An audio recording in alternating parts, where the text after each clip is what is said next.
Today, there's no such thing as I don't know how I'm going to do it. Claim what you want and know that you'll find a way to do it. Choose action over inaction, especially with Market America. If you don't know what you want, do you know what you don't want? And if you want it in Market America, stop wasting time. All we have is time. You know, I had this on our estate in Miami. It's Father Time. It's between the guest house, the recreational house, and the workhouse. And every time I pass it, old Father Time looks at me and says, do you enjoy what you do? Are you wasting time? What are you doing with this day? Because you're not going to have unlimited days. I said, I love what I'm doing. I'm excited about it. I'm going to go out and make it happen. And I'm enjoying it. And I'm going to take this precious time and turn it into an incredible life and enjoy every moment of it. Playing hard, working hard, living hard, and helping other people achieve their freedom. What about you? Time's a great equalizer. Everyone has what? 24 hours a day. It's a great equalizer. Think about it. Nobody's better than anybody else when it comes to time. You don't have any special deal. 24 hours a day, 7 days a week, 30 days a month, 365 or whatever days per year. And we don't know how many years you got left. You take OPC3, omega-3s, get with elite health care. Maybe you'll live a little longer. You will live a little longer. But what are you going to do with it now? You see, find your passion. Find your why. Everything begins with a thought. Earl Nightingale said it so well. We become what we think about all the time. Dream big. You'll never be bigger than your dreams. And make every minute count. The problem with so many people is they let time go by because they don't realize, okay, that we have to live the dash. We have to make the most of the dash. And it's kind of like what I did with Lauren 20 years ago. She was 18. We'd only been dating for a couple months. I said, come on, honey, we're going to the graveyard. She said, what are you talking about? She said, we're going to the graveyard. She said, why are we doing that? Because we got to wake up. We got to have a reality check. And I started driving. She thought maybe I was some type of crazy person or whatever. I pulled into the graveyard. We pulled out and we walked up. We started walking up and down the rows of tombstones, all the same, with names of people who let time run out.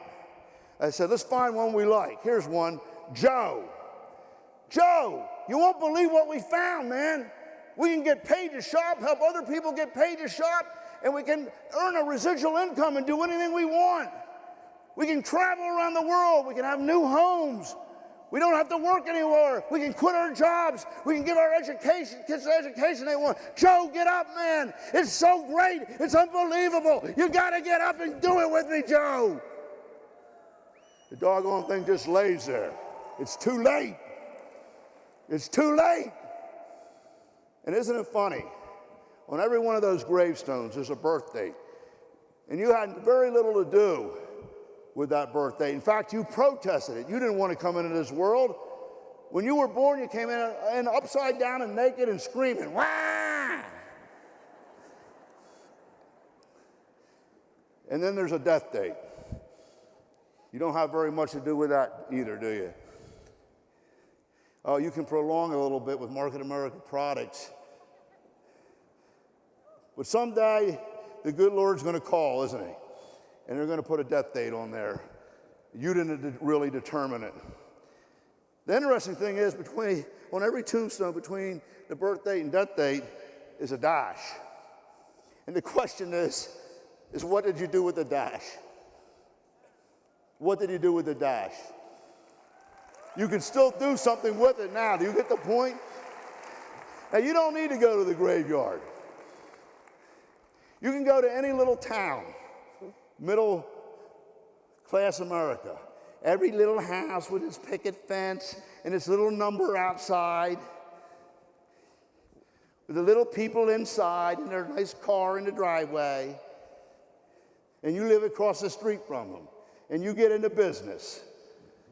And they say, look at them, they got people going in and out of their house all day long. They must be doing something illegal. Oh, look at them. All the cars all over the place. They're having meetings. They must be in a cult or something. Oh, look at them. They got a new car. They can't do that. Oh, look at them. They got another new car. Well, what's this in the mail? A postcard from Saint-Tropez? Who do they think they are? Oh, my God. They're selling their house. There's a sale sign. They can't do that.